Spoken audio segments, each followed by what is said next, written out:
Good day, everyone, and welcome to our discussion on office etiquette. And we'll be discussing different things about this. We'll start off with etiquette and rules of behavior. So, the etiquette of business is the set of written and unwritten rules of conduct that make social interactions run more smoothly. No? So office etiquette in particular applies to coworker interaction, excluding interactions with external contacts such as customers and suppliers. No? So now, um, what about personal behavior, right? So personal behavior basically is the one that indicates that etiquette is something we acquire and practice as individuals, right? So you learn appropriate behavior at home, sa bahay pa lang yan, how to speak to adults, how to eat in a proper manner, and how to use a telephone. All right, so this is further taught at school. Tinuturo to sa schools. And as a young adult entering the business world, you knew how to conduct yourself in a polite society, right? So we must also take the cultural and religious backgrounds into account when we discuss etiquette, right? So mga pinagmulan ng isang tao, right, about his cultural backgrounds and the like, right? And office etiquette therefore has some standard rules, okay, which can be learned and practiced on a daily basis.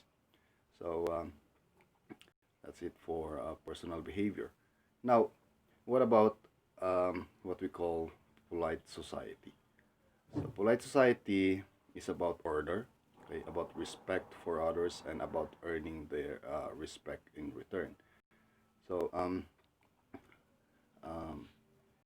the other hand, okay, as a proper behavior in your own community is important, so it is in the office as well. Thus, having mutual respect for people who have their different cultures and views.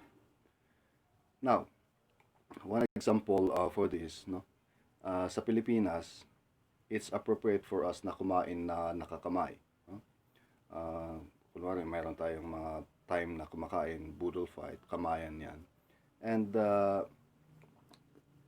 minsan, tingnan natin, that's the right ones. But maybe for Western people, sabihin nila, hindi yan appropriate. Kasi the way of eating is supposed to be with forks and spoons. No? Or one example, you may believe that eating with knife and fork is correct. Alright? Pero yung mga kaibigan mong mga incheck, mga Chinese colleague, may believe chopsticks are the proper way. Alright? And when it comes to conventional rules, right, the rules of office etiquette are unique to every organization, right? And it is important that you understand the rules in your environment in order to succeed. So, kailangan alam mo kung anong organization ka nabibilang kasi bawat organization ay may kanya-kanyang rules, right? And you might ask questions, kung, lalo na pag ikaw ay newbie or baguhan lang sa isang kumpanya, no? So, whose rules of conduct do I follow? Kaninong batas or kaninong rules ang susundin ko? Okay? And what is the appropriate behavior kaya na kailangan kong gawin? Right? Will I be appropriately dressed? Mga ganon, no? Kasi may mga offices tala with uniforms, meron namang ibang hindi. Right? So, those who have mastered the rules of etiquette will instinctively know the answer to those questions. Alam na alam nila kung kaninong rules ang susundin, anong dapat appropriate behavior na ipapakita sa mga colleague and the like. Alright? Now, how to deal with colleagues as well. No? So, marami. I gave you something to research on noon, no? And that's about dealing with colleagues. And marami ang mga nabigay nyo, right? So it is the process of establishing a mutually beneficial relationship with other business people and potential clients and or customers, right? So relationships are needed for every facet of your career, right? From the time na may interview ka, okay, for your first job, okay, to your speech at your retirement party, kasama yan, right? Relationship skills are the common denominator for nearly all successful employees. Okay? So how you deal, how you relate with other people is very important when it comes to an organization, right?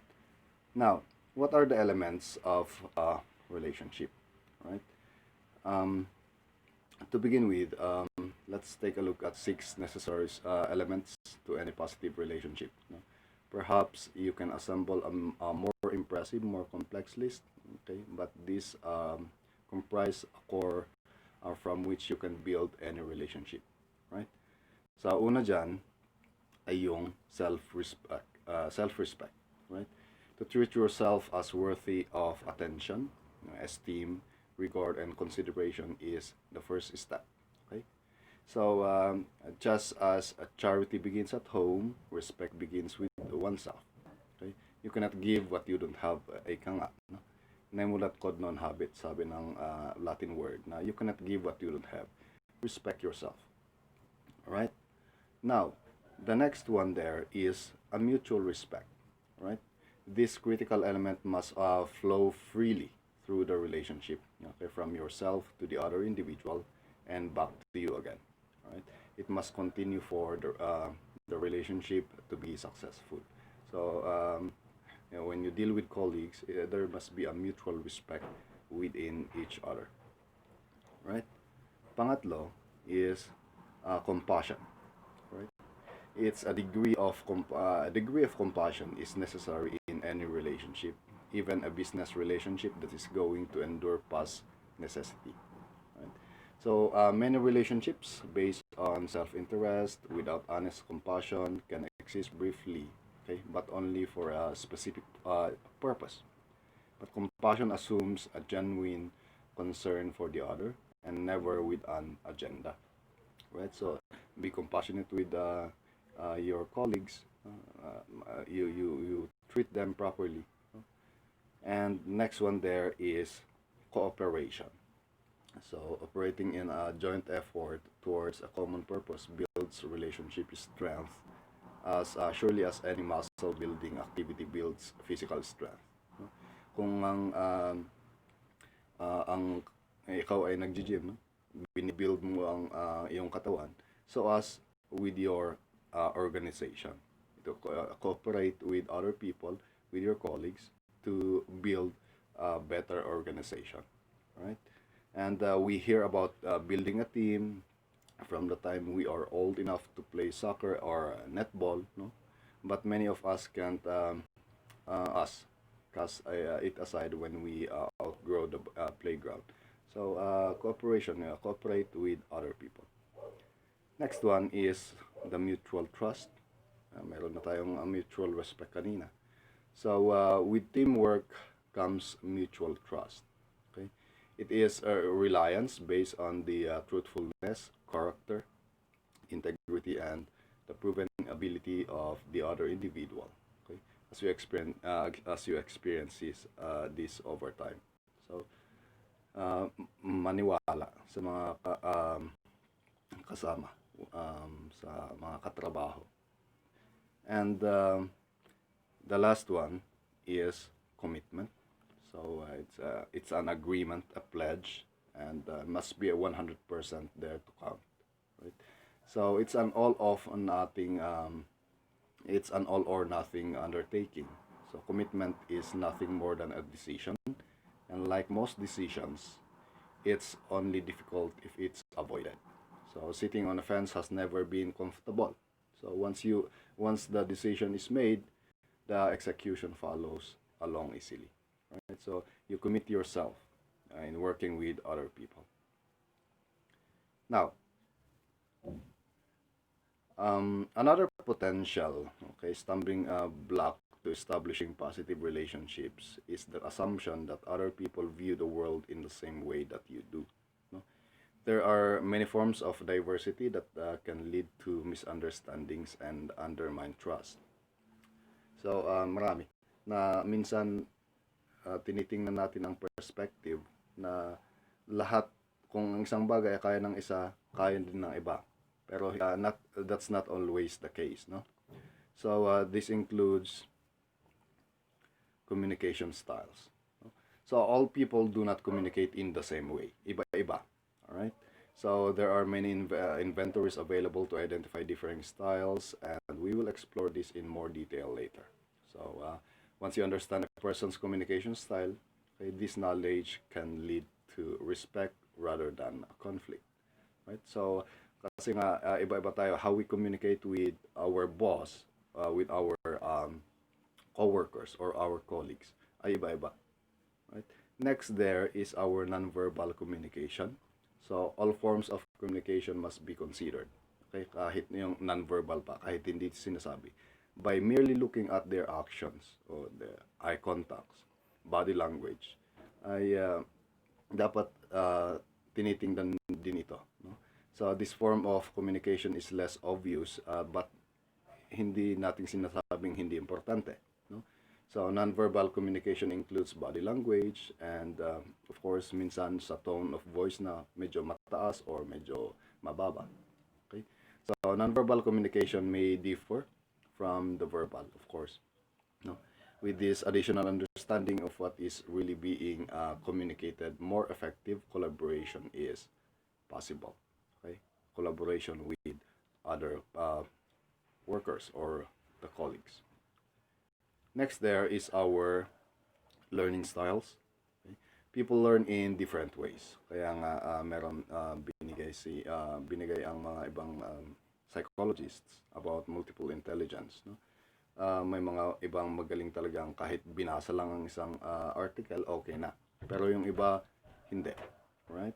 So, people learn in different ways. People gather information, make decisions, and think about the world in their own way. No?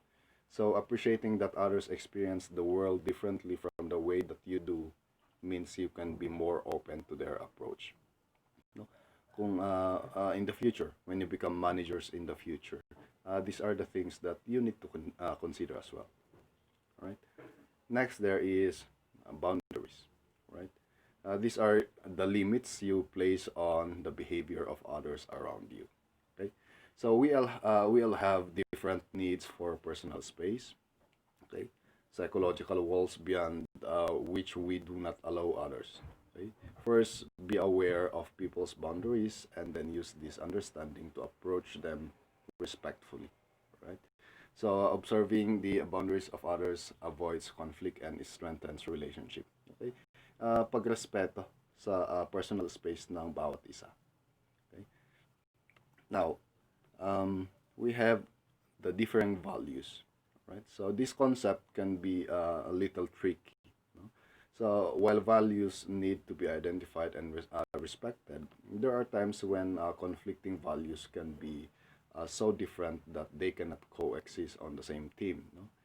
So, in this case, we need to take boundaries into account. So, yung sinabi ko kanina about the boundaries. Now, next there is our company culture. Company culture, magkakaiba din yan. Okay? It differs from one company to another. Seasoned employees have come from different companies, and each company has a culture. Okay? This must be identified and respected to ensure successful integration into the current company. Right? So this concept is especially pertinent to mergers and acquisitions. So minsan, may mga may mga coworkers na galing na sa ibang companies na may sariling culture and the like. Pero yun, minsan dinadala nila yung dati nilang culture sa kanilang bagong office. So, those must be avoided. Kung anong culture ng isang opisina, dapat makisama to avoid conflicts. And last there is the culture of the country. Kung saang bansa ka nagtatrabaho, is to respect kung anong kultura nila. Right? So with the global nature of our business, no, employees often come from different countries. No? So each with different habits and ways of doing things, right? So in order to integrate multicultural differences, these differences must be understood, articulated, and respected. So ayun nga, dahil multicultural, lalo na sa Pilipinas, may mga workers tayong kasama na galing sa ibang bansa like South Korea, China, no, and other countries. So their cultures must be respected as well. And lastly, our family cultures. Okay, the influence of our backgrounds is enormous. Okay? Siyempre, malaki ang uh, effect ng ating family culture when it comes to the organization. So often we ignore these differences because it is said they do not belong in the workplace. No? Hindi, kung anong kultura mo sa bahay, iwan mo. Pero minsan, kung ano talagang nakasanayan, yun talagang nagpapakita, no? However, the reality is that people cannot keep who they are out of the work environment. So the key here is to recognize when the source of the conflict is based on someone's family or personal issues. Right? So conflicts rooted in familial history are rarely worth confronting. So minsan they are best ignored.